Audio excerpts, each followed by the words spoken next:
سلامونه، وخت مو په خیر. ولسمشر محمد اشرف غني وایي طالبانو غوښتل چې په کابل کې د تېرې شپې په برید سره د الله اکبر نارې غلې کړي. هغه دغه برید غندلی او د طالبانو جګړه فتنه بللې ده. د ملګرو ملتونو د امنیت شورا له وسلوالو طالبانو د بیړني اوربند غوښتنه وکړه. دوی ویلي طالبانو له لوري وروستی تاوتریخوالی ورته د منلو نه دی او د دې احتمال شته چې د دغه شورا پر نورو اقداماتو فکر وکړي. د افغانستان هوایي ځواک ته دا اونۍ 9 باله MI-10 چورلکې، 2 باله MD 510 چورلکې او 500 رهبري شوي راکټونه را رسیږي.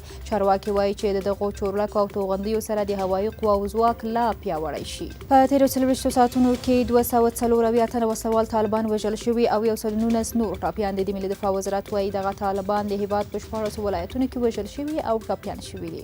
ایمل ولی خان وایي د افغانستان په خاوره روانه جګړه جهاد نه بلکې فساد دی. هغه په افغانستان کې د طالبانو پر ضد او د افغان ځواکونو پر ملاتړ د ولسي وګړو د الله اکبر ناره بدرګه کړې.